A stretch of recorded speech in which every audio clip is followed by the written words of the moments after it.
Bem, eu gostaria de chamar à mesa o diretor da Huawei, Josmar Giovannini, que será um dos nossos painelistas. Uma salva de palmas para o Josmar, professor Josmar. E gostaria de chamar também o professor Paulo Perkett, engenheiro formado pela USP, presidente da Comissão de Direito Digital da OAB Jabaquara.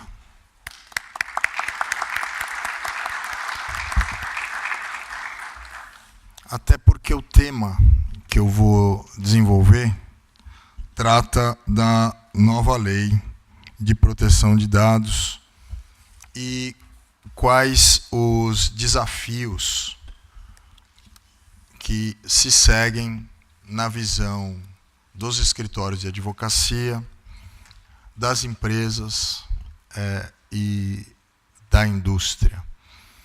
A primeira questão que nos foi colocada em relação à proteção de dados é que existe uma ausência de transparência acerca do tratamento dos dados que são coletados na internet e a forma que esses dados são colocados dentro de um outro prisma, dentro de uma outra plataforma. Por exemplo, eu tenho centenas de dados circulando nas redes sociais, no Facebook. Como que eu transformo esses dados em informações? Como que eu transformo essas informações em estatísticas? Essas estatísticas vão ser trabalhadas dentro de um ambiente de inteligência artificial, por exemplo. E esse ambiente de inteligência artificial não pode discriminar idade, cor, raça, gênero, sexo. Então, nós já temos aí o primeiro desafio, né? A lei prevê, e a nossa própria Constituição Federal, que nós não podemos discriminar pessoas. Né? Artigo 1º da Constituição Federal, o princípio da dignidade da pessoa humana. Como que o dado é coletado, em que ambiente ele é armazenado dentro do Departamento de Recursos Humanos da empresa, porque agora o RH é o RH digital. Eu tenho que me certificar que aquele prontuário médico do funcionário não venha vazar. Dados críticos que circulam nos hospitais. As empresas públicas, os hospitais militares não podem mais circular fichas médicas dos seus oficiais que detêm enfermidades utilizando a plataforma do Gmail. Isso sou eu online no YouTube. Nós estamos online no YouTube para aqueles depois que quiserem assistir a nossa palestra. Nós fomos convidados pelo ministro Toffoli e designados pelo presidente Marcos da Costa para falarmos acerca do bloqueio do WhatsApp. O WhatsApp, ele alega que nas investigações forenses ele não detém, à luz do Marco Civil da Internet, capacidade técnica para fornecer as informações dos investigados ou da polícia em tempo real. Então eu disse que nesse instante há uma inversão do ônus da prova. Aquele que alega que não tem capacidade técnica, que demonstre através de um manual de procedimentos técnicos qual é a forma de coleta, análise, armazenamento, quais são os limites da sua capacidade técnica. E eu acho que esse é o grande desafio hoje que as empresas vão encontrar.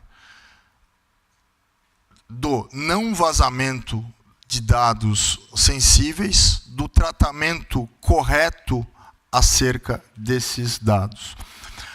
Em relação ao Departamento de Recursos Humanos e à transação de documentos, eu convidei justamente o Josmar e já lhe passo a palavra.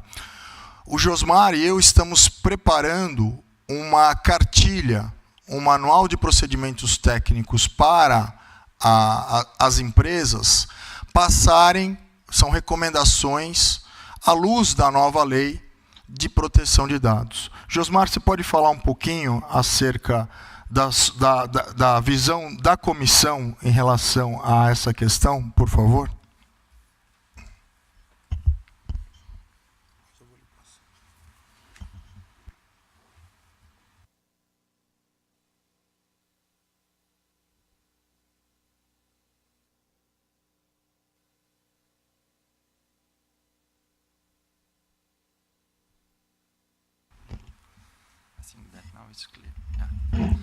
Bom dia a todos. Obrigado, Dr. Coriolano, pelo convite.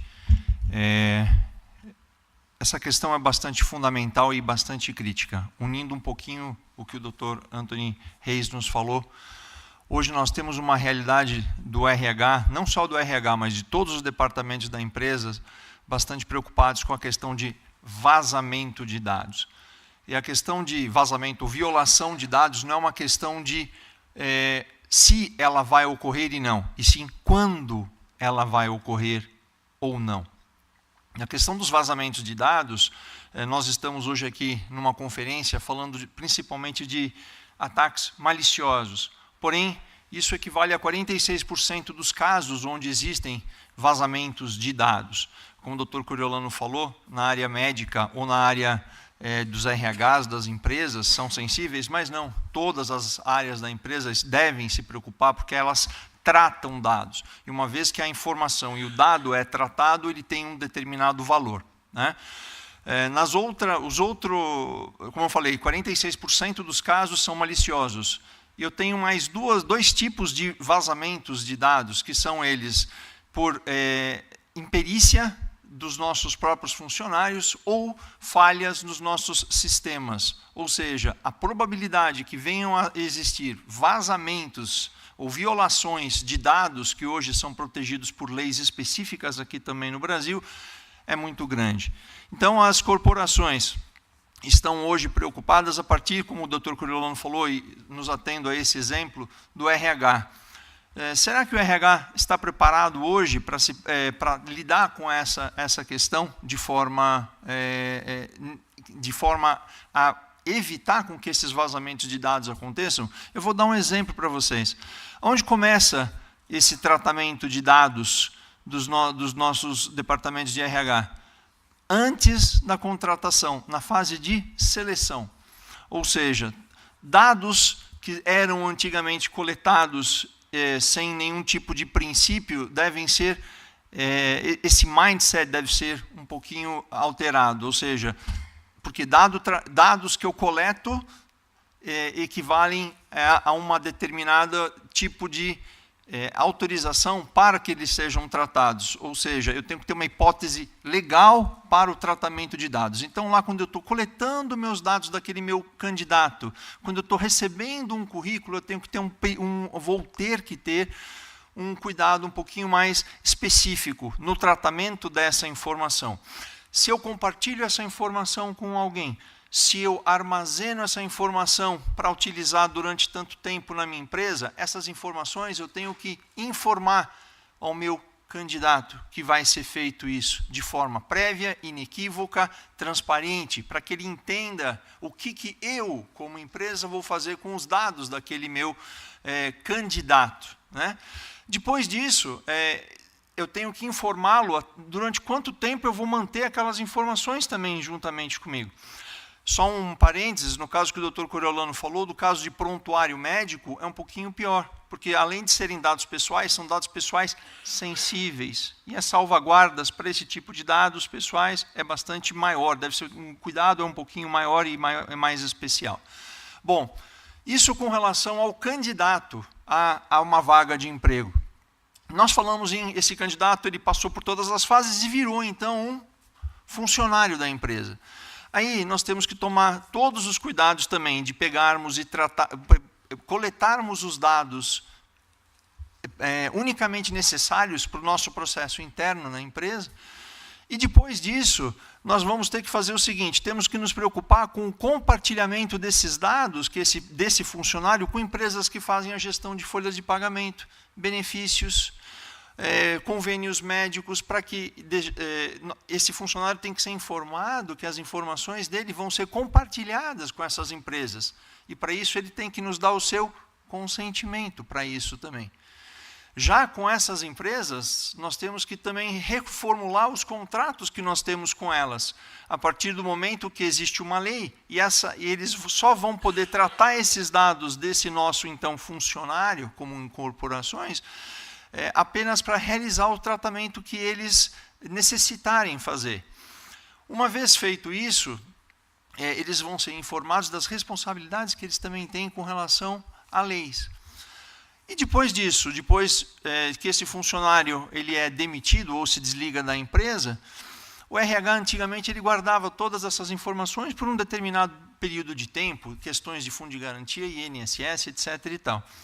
A partir de agora, nós vamos poder guardar esses documentos, ou as corporações vão poder guardar esses documentos, também por um tempo específico, coberto pela lei, ou seja, desde que o funcionário saia até 2 anos depois que ele saiu, para evitar ou estarmos preparados para qualquer tipo de eventual causa trabalhista que a empresa venha a receber.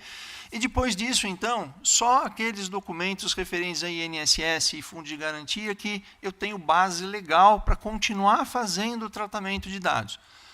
Depois disso, os outros todos, eu não vou mais ter base legal, e a lei nossa, que nós estamos falando, que é uma lei geral de proteção de dados recentemente sancionada, e que nós estamos no período de vacatio legis aí de 18 meses, vindo a estar efetivamente valendo a partir de fevereiro de 2020, ela exige que nós tenhamos todos esses tipos de cuidados.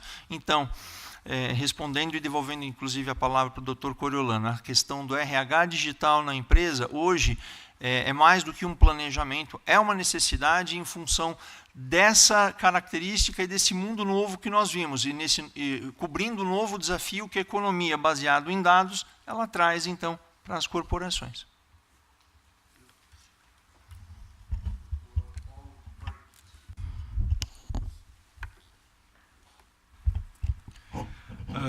Bom dia a todos. Falando um pouquinho sobre essa questão, acho que é muito bom dar um panorama também sobre a abrangência da lei. Ela é uma lei, primeiro, muito abrangente, porque ela vai cobrir todo o território nacional e mesmo estrangeiros que estejam em visita aqui no território nacional. Ou seja, todos os dados de brasileiros, de estrangeiros que estejam aqui, ou de empresas no estrangeiro que estejam prestando serviço para brasileiros, vai haver necessidade de adequação da lei, né? Então, você percebe logo por aí que existe aí um universo muito grande, né? De empresas e de situações que vão efetivamente precisar se adequar à realidade dessa lei.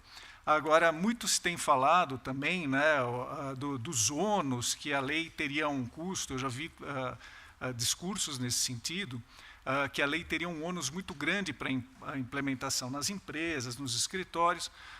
O que ocorre, né? Eu acho que você tem que ter também aí uma visão que se chama MoneyWise, de verificar, hoje, você não tendo a proteção de dados, né, o que isso está custando para as empresas, né? Eu acredito que até o Josmar, mais à tarde, vai falar mais desse detalhe, mas eu vou só passar uns números, ele vai detalhar como é que isso efetivamente se divide e tudo mais. Mas o que acontece? Hoje, uma empresa no Brasil, existe um estudo que foi feito agora, lançado em 2018, patrocinado pela IBM, que demonstra que um vazamento de dados custa, por incidente, 1,24 milhões para uma empresa, ou seja, que não cuidou, que não fez a profilaxia e todo o tratamento necessário para evitar que houvesse aquele vazamento. Isso dá em torno de $67 por registro vazado. Então, na verdade, hoje as empresas independente das sanções e do esforço que a lei exige para a sua adequação, ela efetivamente já, vamos dizer, a falta da lei, a falta da adequação das empresas causa um prejuízo muito grande. Então, ao contrário dessa visão de que a lei estaria trazendo, vamos dizer assim, efetivamente um ônus para as empresas, na verdade ela está funcionando como uma boia, uma tábua de salvação, um fio condutor. Ela, na verdade, foi produto aí de praticamente uma década de discussão de todos os setores da sociedade. Então, ela efetivamente traz mecanismos dentro dela que permitem, como, por exemplo, o relatório de impacto à privacidade, que permitem às empresas efetivamente trilharem um caminho viável para ter o controle, efetivamente o controle sobre os dados que estão sob sua responsabilidade. E com isso, uma vez que ela tem o controle, né, porque você não gerencia aquilo que você não tem controle. Então, a partir do momento que você tem o controle sobre esses dados, efetivamente você vai conseguir criar mecanismos para evitar essas perdas. Então, a implantação da lei, na verdade, ele tem esse viés de trazer uma economia para as empresas. Se ela for bem feita, for bem executada, então é algo muito, muito importante que as empresas tenham essa visão, né? Uma outra questão também muito importante em relação aos dados, né, o Josmar falou muito em relação a RH, contratos. Então, só revisitando isso, né, quando você fala de dados da empresa, você tem vamos dizer, os dados internos, que seriam os dados efetivamente dos funcionários aí dentro dos vários departamentos. Quer dizer, você pensa num departamento de marketing, tudo que ele precisa tratar em relação aos dados, quem desenha produtos também precisa ter informações, o próprio RH. Então, dentro do próprio universo, dentro da empresa, ela tem uma série de dados próprios, gerados e tratados por elas, que necessitam de uma atenção muito grande nessa legislação. Também os dados de fornecedores de produtos e serviços e, com certeza, os clientes, né? Ou seja, que é normalmente a visão inicial que se tem na hora de se aplicar a lei, é que os clientes, né, como a lei define como titulares, né, que são as pessoas que efetivamente estão cedendo suas informações, os clientes das empresas vão ter também o direito de ter seus dados preservados, né? Muito importante também um outro aspecto, né, que a lei efetivamente hoje ela não coloca uma barra do tamanho da empresa que vai precisar atender esses requisitos, né?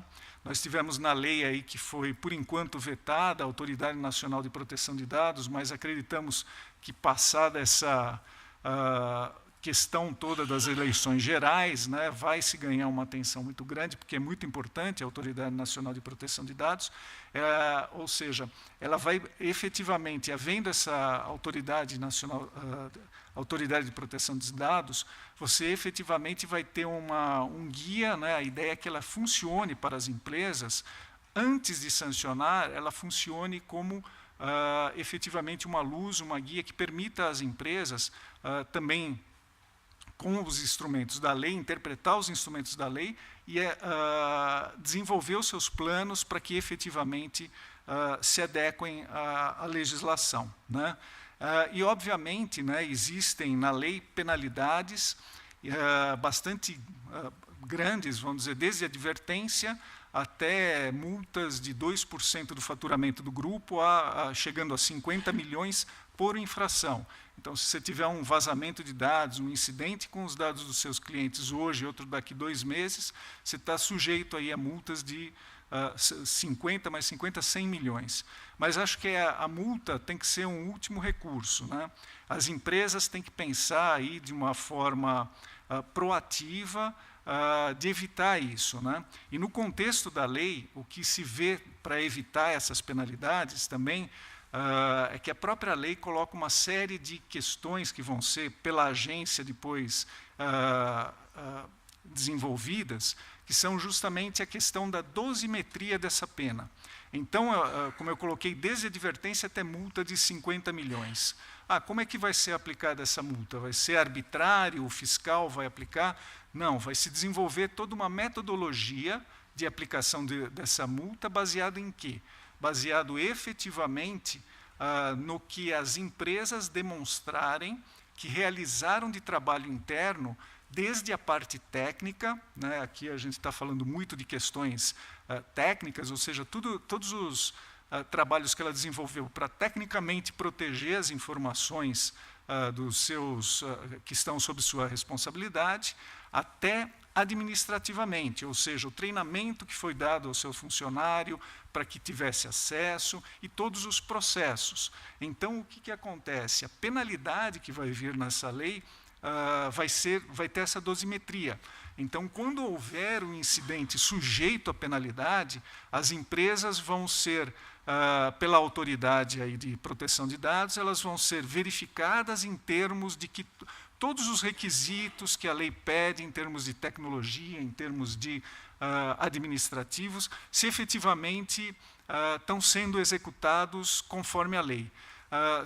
Mal comparando, né, você pode pensar também na própria lei anticorrupção, ela tem mecanismos muito parecidos, né, onde a empresa vai sofrer penalidades em função de estar ou não aderente à legislação. Então, essa lei de proteção de dados que está chegando, ela vem também muito com esse espírito.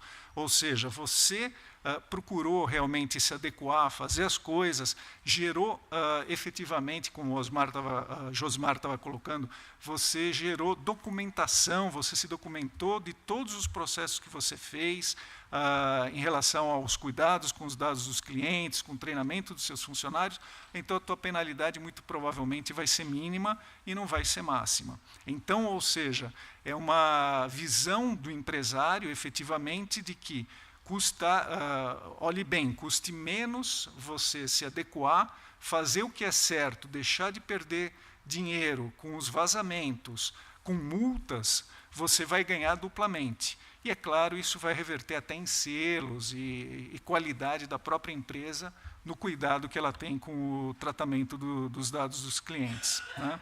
Então, esse daí é um aspecto bastante importante que atinge todas as empresas e que vai acabar sendo dosado aí pela agência, pela Autoridade Nacional de Proteção de Dados, né, quando criada, para que seja feito isso. E mais, né, a própria lei também traz uns mecanismos muito interessantes de que busca não só que a lei seja o único parâmetro, mas que o próprio mercado se autorregule, né? Eu acho muito interessante o exemplo do CONAR. Não sei se vocês conhecem a história do CONAR, né, que é o de autorregulamentação da publicidade. Como é que surgiu o CONAR? Foi na época de exceção, né, um regime que tinha uma questão de censura muito forte. Eles chegaram para o mercado de publicidade e falaram assim, olha, ou vocês regulam, ou a gente vai fazer uma lei e vai fazer uma censura prévia de todos os anúncios que vocês forem fazer.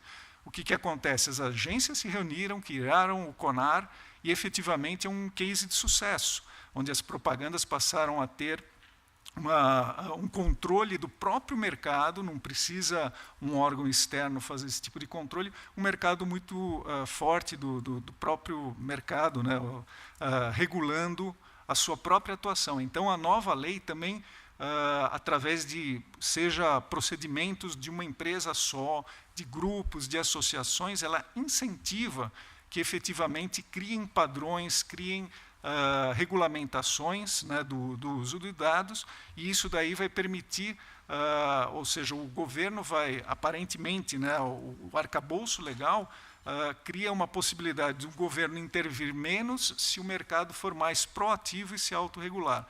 Ou, se ele não fizer isso, efetivamente, a agência reguladora de guia vai passar a ser uma autoridade punidora. Mas eu acho que não é isso. Nós temos aí 15 meses e meio, né, até a entrada em vigor da lei, e as empresas efetivamente têm que parar e olhar. Eu acho que o grande problema hoje em relação a isso é que muitas das empresas ainda não se deram conta da amplitude dessa lei e dos esforços e dos benefícios, por outro lado, que são obtidos efetivamente buscando estar em conformidade com essa lei quando ela entrar em vigor, né? E que o tempo realmente é muito pouco. Só para se ter ideia, né, a Europa já teve uma lei de regulação, já teve aspectos, né, diretivas que regulavam a proteção de dados lá nos anos, desde 95, 97, né? E o que ocorre? A lei deles mesmo teve 2 anos que se chama de vacatio legis, ou seja, entre ela ser criada e efetivamente entrar em vigência, foram 2 anos. Nós temos uma cultura muito menor, né, de proteção de dados aqui no Brasil, e a nossa lei foi efetivamente sancionada apenas com 1 ano e meio desse vacatio legis. Então, eu diria que hoje o maior problema é a falta de conhecimento das próprias empresas do risco ao quais elas vão estar sujeitas se não se adequarem à lei e dos benefícios que elas podem ter se adequando previamente. Acho que essa é a minha contribuição, doutor Coriolano.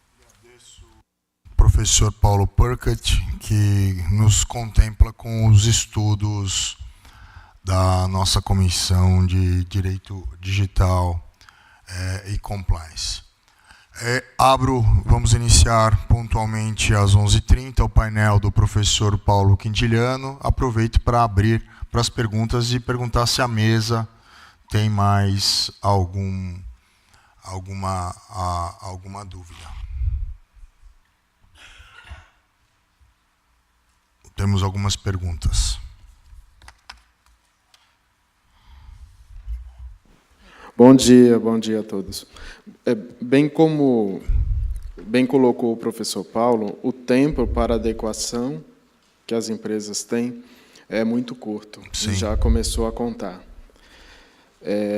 Levando-se em conta de que ainda não foi criada efetivamente a agência reguladora, o que as empresas podem fazer hoje quanto a recomendações técnicas e práticas para preparação para se adequar à nova lei? Excelente pergunta. Eu trabalhei num caso em que a Gerência de Segurança da Informação teve notícias de que a construtora onde eles trabalhavam adquiriu outras pequenas companhias. E dentro do contrato de compra e venda, contemplava uma cláusula de transferência de informações de base de dados para essas companhias menores, né? Ou seja, fez parte, o dado é o petróleo da nova economia, né? Se assim entendemos, seria feita a transferência de dados. E aí eles me disseram, professor, nós não vamos transferir esses dados desobedecendo o contrato e desobedecendo a ordem da diretoria, e queremos saber qual é o procedimento para isso. O procedimento para a nossa desobediência. Mas por que vocês vão desobedecer? Porque o nível de segurança dessas demais empresas não é o mesmo nível de segurança que nós temos.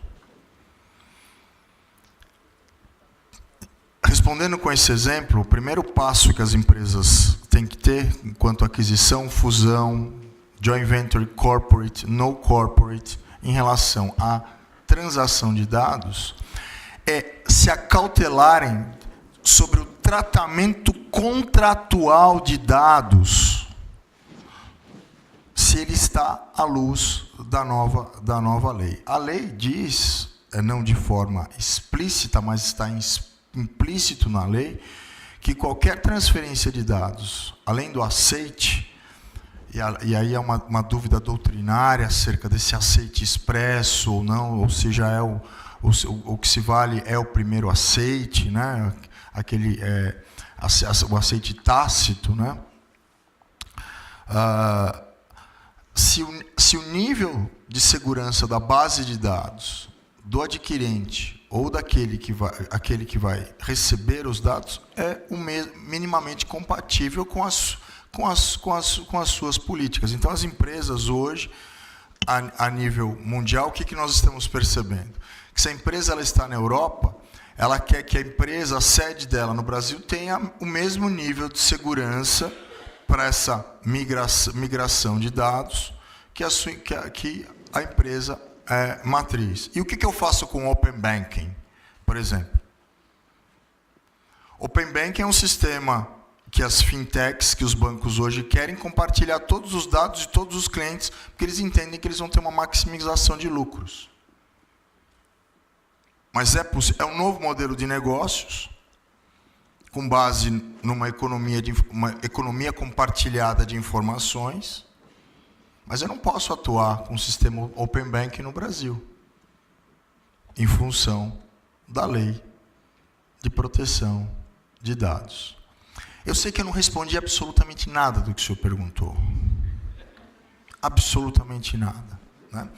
Porque eu não tenho todas as respostas. Né? O que as empresas, elas, conforme o seu modelo de negócios, acho que essa ideia que eu quis passar para o senhor, a pergunta foi muito bem colocada, conforme o modelo de negócios e o risco da operação, o risco envolvendo a informação, se é um dado sensível, ultra sensível, se é um dado comum, né? Eu me lembro que em uma certa ocasião o Tribunal Superior Eleitoral ele queria transferir dados para o Serasa, dados pessoais para o Serasa. Aí me perguntaram, doutor Coriolano, o Serasa pode ter informações do Tribunal Superior Eleitoral? Eu disse, não pode. Não pode, porque é uma empresa privada recebendo dados de uma empresa pública. O eleitor deu os seus dados, transferiu os seus dados para o Tribunal Superior Eleitoral. E o Tribunal Superior Eleitoral não pode fazer um convênio de cooperação técnica com uma empresa privada para compartilhamento ou transferência de dados. Um outro exemplo interessante, antes da lei, mas que o Brasil já vinha adquirindo uma certa cultura em relação à proteção de dados. Não sei se o professor Jeová quer fazer algum comentário em relação a essa questão. Gostaria sim. Obrigado, doutor Coriolano. Eu tenho a impressão que, de fato, há um aumento de custos. É visível que, na Europa, houve um aumento crescente de custos que impacta bastante as grandes companhias, impacta também as pequenas companhias para essa adequação, e me parece que isso vai ocorrer no Brasil. Obviamente, a melhoria dos sistemas e dos processos para adequação à lei de proteção de dados vai trazer esse impacto. Mas eu acho que ele não deve, e aí eu concordo um pouco com o doutor Paulo, no sentido de que não vale muito medir esse custo por si mesmo. Nós temos um contexto bem mais amplo que eu acho que é relevante. Qual é esse contexto? Hoje o Brasil é uma enorme economia, uma grande economia, um dos maiores países do mundo, é um dos BRIC, 10ª economia ou algo assim, né? Mas existe um levantamento que é assustador, mesmo sendo um continente, mesmo tendo um rio, mesmo tendo minérios, mesmo tendo as maiores indústrias, em inovação, o Brasil estamos todos sentados, em 85º lugar, é isso mesmo, 85 na classificação. Quer dizer, nós estamos junto com países minúsculos, pobres, que não têm absolutamente nenhum recurso, né? E por que dessa diferença em inovação? Bom, existem milhões de causas, mas vale a pena lembrarmos que os países mais inovadores do mundo e nós usamos exatamente os mesmos sistemas. Aqueles sistemas da Oracle, da Microsoft, da Siemens, da Adobe e assim por diante são os mesmos. Não há um sistema aplicativo, um sistema de gestão, um sistema de RH para a grande nação e para a pequena nação, são os mesmos, né? Então, por qual razão nós estamos tão mal?